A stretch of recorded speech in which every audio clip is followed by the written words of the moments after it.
Həyatında kimsə var idi? Bu arafədə var idi. Sonra nə oldu? Xəstəliyimə görə uzaqlaşdım. Sən o. Niyə? Sən kimi yaraşıqlı olan necə qoyub getdi? Özüm istədim. Nə dedin ona? Gözü qabağında etdi hər şey. O da rahatlıqla çıxdı getdi. Rahatlıq olmadı. Biraz sonra. Nə dedin ona? Necə yola saldın? Mən özümü yaraşdırmırdım da. Özüm çox pis haldaydım. Saç, qaş, çəki falan düşmüşdü. Özüm yəni ümidim yox idi. Ondan uzaqlaşdım.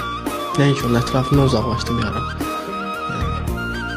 Nə dedin uzaqlaşdın? Dedim mən artıq xəstəyəm. İstəmirəm münasibətimiz davam eləsin.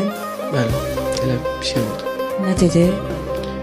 Təbii ki də razı olmadı. Biraz sonra özümdən uzaqlaşdırdım, soyutdum. Ən çox nə üçün darıxmısan? Hal-hazırda əvvəlki sağ olmamızı demişdim. Əvvəlki, necə deyim, əhval-ruhiyyəm üçün. İndi təmiz sönmüş, sıfır. İndi anlayırsan ki, can sağlığı nə dərəcədə önəmlidir? Təbii ki də.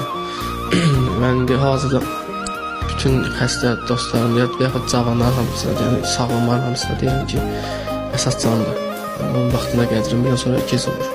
O qıza burada nəsə demək istəyirsən? Yox, nişanlı da hazır. Nişanlanmağını eşidəndə necə eşitdin? Dostlarım dedi. Güllə boşluğa kimi düşdüm. Üzüldün. Çox yaxşı oğlandı, sakit, tərbiyəli, çox yaxşı oğlandı. Özün özünə nə arzulayırsan can sağlığından başqa? Mənim üçün deyil hal-hazırda can sağlığı. Bundan sonrası söylərəm. İndi bütün gün oturursan sən də internetdə bu xəstəlik haqqında məlumatları oxuyursan yəqin ki, hə? Oxuyuram. Ancaq heç